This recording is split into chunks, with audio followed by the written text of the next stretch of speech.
ದೇವರಿಗೆ ಸ್ತೋತ್ರ.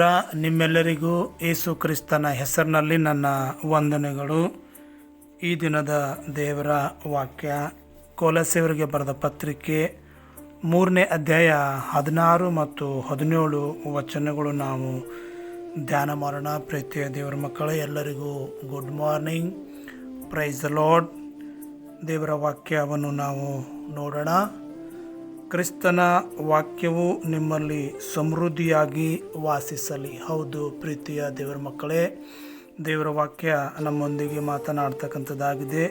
ಕ್ರಿಸ್ತನ ವಾಕ್ಯವು ನಿಮ್ಮಲ್ಲಿ ಸಮೃದ್ಧಿಯಾಗಿ ವಾಸ ಮಾಡಲಿ ಅಂತ ದೇವರ ವಾಕ್ಯದಲ್ಲಿ ನಾವು ನೋಡ್ತಾ ಇದ್ದೆವು. ಮೀಡಿಯಾದಲ್ಲಿ ವಾಕ್ಯ ಸಾರ್ತಕ್ಕಂಥ ಉದ್ದೇಶ ಏನಂತ ನಾವು ನೋಡುವಾಗ, ದೇವರ ವಾಕ್ಯ ನಿಮ್ಮ ಬಳಿಗೆ ಬರಬೇಕು.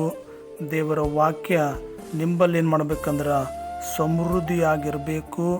ದೇವರ ವಾಕ್ಯ ಓದಲಕ್ಕೆ ಬಂದಿರತಕ್ಕಂಥವ್ರು, ಓದಲಕ್ಕೆ ಬರಲಾರ್ದಿರ್ತಕ್ಕಂಥವ್ರು ಎಲ್ಲರೂ ಏನು ಮಾಡ್ಬೇಕಂದ್ರೆ ದೇವರ ವಾಕ್ಯ ಕೇಳಬೇಕೆಂಬ ಉದ್ದೇಶದಿಂದ ದೇವರ ವಾಕ್ಯ ನಿಮ್ಮ ಬಳಿಗೆ ನಾವು ತರ್ತಕ್ಕಂಥವ್ರಾಗಿದ್ದೇವೆ. ಪ್ರೀತಿಯ ದೇವರ ಮಕ್ಕಳೇ, ದೇವರ ವಾಕ್ಯ ಹೇಳ್ತಕ್ಕಂಥದ್ದಾಗಿದೆ.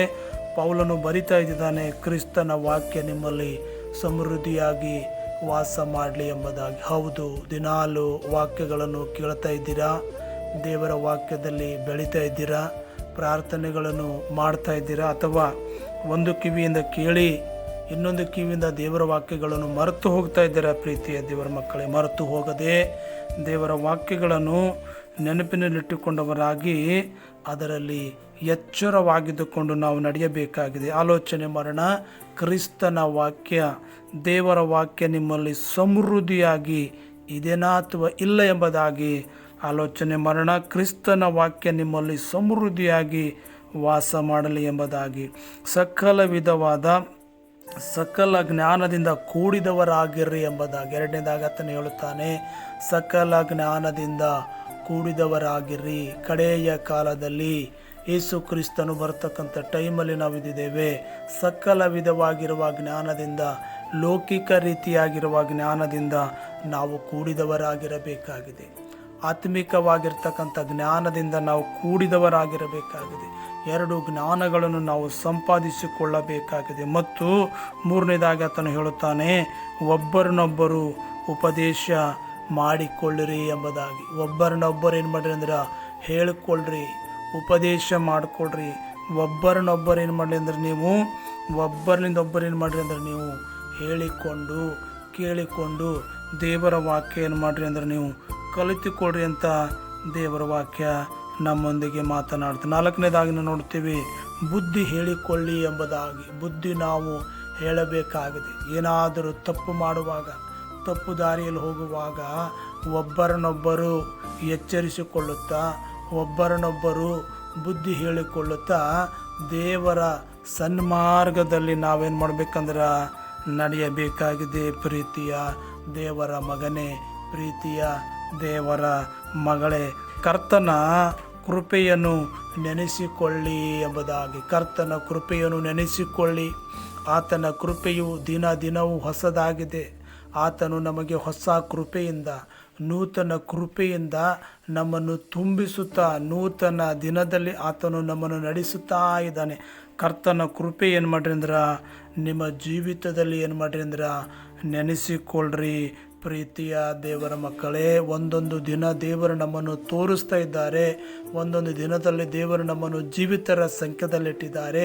ನಿಮ್ಮನ್ನು ದೇವರು ಜೀವಿತರ ಸಂಖ್ಯೆದಲ್ಲಿಟ್ಟಿದ್ದಾರೆ ಅಂತಂದ್ರೆ ದೇವರಿಗೆ ನಾವೇನು ಮಾಡಬೇಕಂದ್ರೆ ಕೃತಜ್ಞತೆಗಳನ್ನು ನಾವು ಸಲ್ಲಿಸಬೇಕು. ಆತನ ಕೃಪೆಯನ್ನು ನೀವು ನೆನೆಸಿಕೊಳ್ಳಬೇಕು ಪ್ರೇರೆ.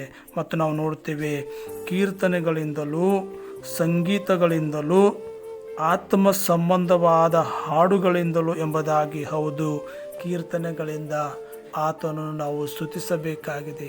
ಕೀರ್ತನೆಗಳಿಂದ ಆತನನ್ನು ನಾವು ಹೊಗಳಬೇಕಾಗಿದೆ. ಮತ್ತು ಸಂಗೀತಗಳಿಂದಲೂ, ಸಂಗೀತವಾಗಿರ್ತಕ್ಕಂಥ ಅನೇಕ ಹಾಡುಗಳಿಂದಲೂ ಮತ್ತು ಆತ್ಮ ಸಂಬಂಧವಾದ ಹಾಡುಗಳಿಂದ. ಹೌದು ಪ್ರೇರೆ, ಆತ್ಮ ಸಂಬಂಧವಾಗಿರ್ತಕ್ಕಂಥ ಹಾಡುಗಳು, ಕೀರ್ತನೆಗಳು, ಸಂಗೀತ, ಇದರಿಂದ ನಾವು ದೇವರಿಗೆ ಏನು ಮಾಡಬೇಕಂತಂದ್ರೆ ಸ್ತೋತ್ರಗಳನ್ನು ಮಾಡುತ್ತಾ ಆತನ ನಾಮ ನಾವೇನು ಮಾಡಬೇಕಂದ್ರೆ ಘನಪಡಿಸಬೇಕಾಗಿದೆ. ನಿಮ್ಮ ಹೃದಯದಲ್ಲಿ ದೇವರಿಗೆ ಏನು ಮಾಡಿರಿ ಅಂದ್ರೆ ಗಾನ ಮಾಡಿರಿ ಎಂಬುದಾಗಿ. ಹೌದು ಪ್ರೇರೆ, ನೀವು ಕೆಲಸಕ್ಕೆ ಹೋಗುವಾಗ, ಬಸ್ಗಳಲ್ಲಿ ಕೆಲಸಕ್ಕೆ ಹೋಗುವಾಗ ಹೃದಯದಲ್ಲಿ ದೇವರಿಗೆ ಏನು ಮಾಡಿರಿ ಅಂದ್ರೆ ಗಾನ ಮಾಡಿರಿ. ಕೆಲಸ ಮಾಡ್ತಕ್ಕಂಥ ಟೈಮಲ್ಲಿ ನೀವು ಜಾಬ್ ಮಾಡ್ಬೋದು, ನೀವು ಸೇವೆ ಮಾಡಬಹುದು, ನೀವು ಅಥವಾ ಕೆಲಸ ಮಾಡಬಹುದು. ಎಲ್ಲೇ ಹೋದರೂ ಕೂಡ ಜನ ಸಮೂಹ ಇರ್ತಕ್ಕಂಥ ಪ್ರದೇಶದಲ್ಲಿ ಆದರೂ ಕೂಡ ನೀವು ಹೃದಯದಲ್ಲಿ ದೇವರಿಗೆ ಏನು ಮಾಡಿರಿ ಅಂದ್ರೆ ಗಾನ ಮಾಡಿರಿ ಅಂತ ದೇವರ ವಾಕ್ಯ ನಮಗೇನು ಮಾಡ್ತಂದ್ರೆ ಮಾತನಾಡ್ತಕ್ಕಂಥದ್ದಾಗಿದೆ. ಮೊದಲನೇದಾಗಿ ನಾವು ನೋಡಿದ್ದೇವೆ, ಕ್ರಿಸ್ತನ ವಾಕ್ಯ ನಮ್ಮಲ್ಲಿ ಸಮೃದ್ಧಿಯಾಗಿರಬೇಕು. ಎರಡನೇದಾಗಿ ಸಕಲ ವಿಧವಾಗಿರ್ತಕ್ಕಂಥ ಜ್ಞಾನದಿಂದ ನಾವು ಕೂಡಿದವರಾಗಿರಬೇಕು. ಮೂರನೇದಾಗಿ ಒಬ್ಬರನ್ನೊಬ್ಬರು ಏನು ಮಾಡಬೇಕಂದ್ರೆ ಉಪದೇಶ ಮಾಡಿಕೊಳ್ಬೇಕು. ನಾಲ್ಕನೇದಾಗಿ ಒಬ್ಬರನ್ನೊಬ್ಬರು ಬುದ್ಧಿ ಹೇಳ್ಕೊಳ್ಬೇಕು. ಕರ್ತನ ಕೃಪೆ, ಐದನೇದಾಗಿ ಕರ್ತನ ಕೃಪೆಯನ್ನು ನೆನೆಸ್ಕೊಳ್ಬೇಕು. ಆರನೇದಾಗಿ ಕೀರ್ತನೆಗಳಿಂದಲೂ ಸಂಗೀತಗಳಿಂದಲೂ ನಾವೇನು ಮಾಡಬೇಕಂದ್ರೆ ಕೂಡಿದವರಾಗಿರಬೇಕು. ಏಳನೇದಾಗಿ ಆತ್ಮ ಸಂಬಂಧವಾದ ಹಾಡುಗಳಿಂದ ಅಂತ ನಾವು ನೋಡ್ತೀವಿ. ಎಂಟನೇದಾಗಿ ನಿಮ್ಮ ಹೃದಯಗಳಲ್ಲಿ ದೇವರಿಗೆ ಗಾನ ಮಾಡಿರಿ ಎಂಬುದಾಗಿ 17ನೇ ವಚನ ಹೇಳ್ತಕ್ಕಂಥದ್ದಾಗಿದೆ. ನೀವು ನುಡಿಯಿಂದಾಗಲಿ ನಡೆಯಿಂದಾಗಲಿ ಏನು ಮಾಡಿದರೂ ಅದೆಲ್ಲವನ್ನು ಕರ್ತನಾದ ಯೇಸುವಿನ ಹೆಸರಿನಲ್ಲಿಯೇ ಮಾಡಿರಿ. ಹಲ್ಲೆಲೂಯಾ.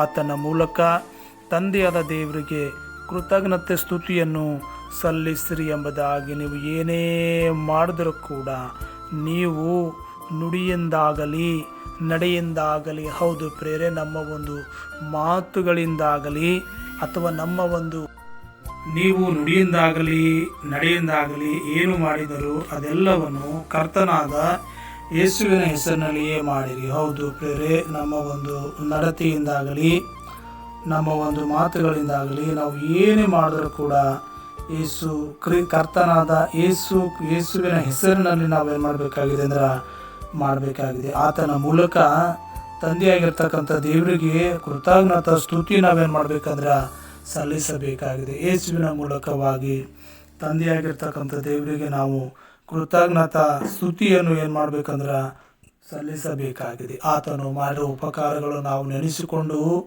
ಆತನಿಗೆ ನಾವು ಕೃತಜ್ಞತಾ ಸ್ತೋತ್ರಗಳನ್ನು ಮಾಡಬೇಕಾಗಿದೆ.